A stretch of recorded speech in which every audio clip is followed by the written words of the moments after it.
तात प्रोहि वृंदावनेंगम, जहां मोर मुकुटधारी भगवान श्री कृष्ण का एक छत्र शासन है। आ जाओ ब्रज 84 कोष में, यहां की यात्रा करो, यहां परिक्रमा लगाओ, यहां के कुंडों में स्नान करो, और यहां आद्य भाव, मधुर भाव, श्रृंगार भाव की स्थापना है। उसमें रसिक जन डूबे हुए हैं, उन रसिकों का संग करो। तो आद्य भाव, श्रृंगार भाव से काम भाव का नाश हो जाता है।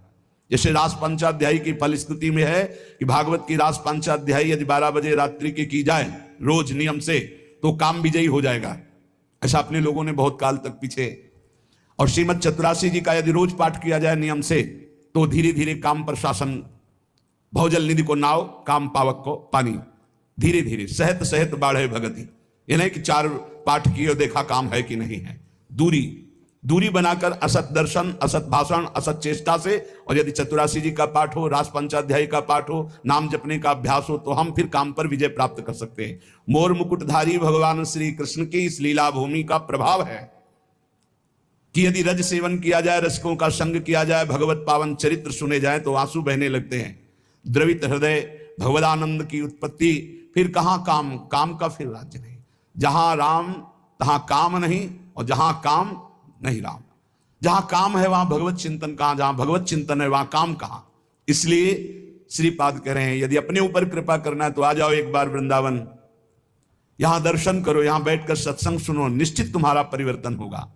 योषित सूचक शब्द तो मदनो इष्यते ध्रुवमतो जयहाम्यहांगम हठात। यदि अब तुमसे कुछ नहीं बन पा रहा है, अब तुमसे कोई साधना नहीं बनेगी, तो अपने शरीर को बलपूर्वक डाल दो इस वृंदावन में, पड़ा रहे अब इसी में मरूंगा। आमरण वृंदावन वास का नियम ले ले, तू परम पद का अधिकारी हो जाएगा। श्रीपाद कह रहे ध्रुवमतो, संशय मत करना, जिसका शरीर वृंदावन में छूटता है वो भगवत प्राप्त होता है। ये धाम का जयहाम्यहांगम हठात, अपने अंगों को डाल दो वृंदावन में। नहीं, अब नहीं जाऊंगा, बहुत पाप के नीच आदमी हूं, कोई साधना नहीं बननी, बस धाम में पड़ा रहूंगा, यही शरीर छोड़ूंगा, रसिकों की जूठन खाऊंगा। कैसी महिमा यहां के ब्रजवासियों की है। कल एक प्रसंग में ये रास्ते पे जो हमारे वृंदावन के महामहिम सोहनी लगाने वाले जन हैं, ऐसा उनसे वो पूछ रहे हैं, तो उन्होंने कहा कि हम इतने सौभाग्य का वर्णन करते हैं अपने, मुझे वृंदावन की गलियों में सोहनी लगाने को मिलता है और यहां सफाई करता हूं।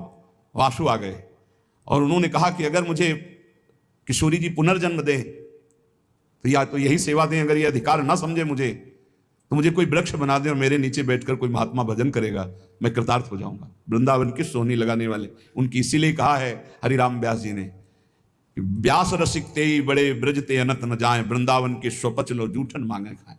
कैसे उनके भाव, और जब अपनी वाणी विराम करते हैं तो कहते हैं जय वृंदावन, एकदम हृदय उनके चरणों में बार बार नहीं। तो हमने हजारों बार उनकी महिमा देखी है, पर हर बार एक नया स्वाद मिलता है। आप इनको क्या समझते हो जो वृंदावन की नाली साफ करते हैं, वृंदावन की सोहनी, ये परमहंस है, इनका चरणोदक प्रियालाल का प्रेम प्रदान करेगा, इनका आशीर्वाद बिहारी बिहारिंदु से मिला देगा। सच्ची बात कहते, सच्ची बात कहते हैं।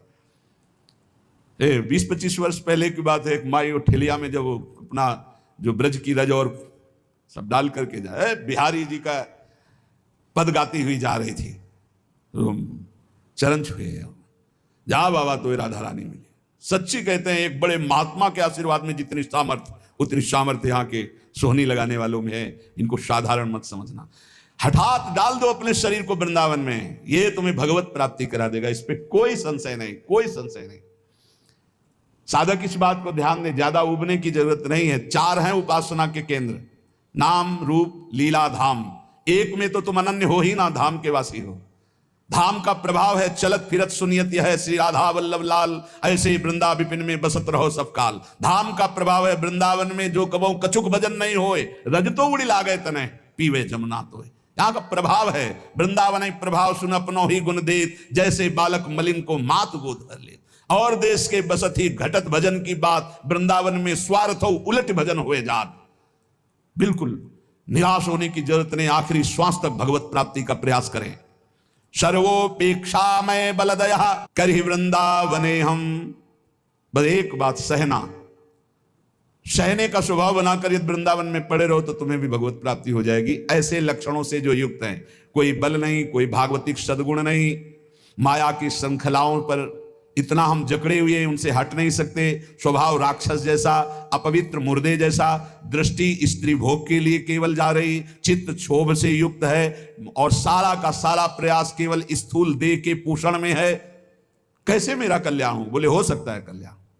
इस पृथ्वी में भूतल में विराजमान जो वृंदावन है, आ जाओ वृंदावन, और श्याम हम सहना कर ही वृंदावने हम, सहनशील होकर, भागना नहीं, कुछ भी हो जाए, पड़े रहना, वृंदावन को पकड़े रहना, तुम्हें भगवत प्राप्ति हो जाएगी। इस श्रीपाद हृदय की अपनी बात कह रहे हैं, धाम की महिमा देखकर पक्का विश्वास करो। और धन्य भाग हैं जो ऐसे वृंदावन वास कर रहे हैं। गायन राधा मुरलीधरयो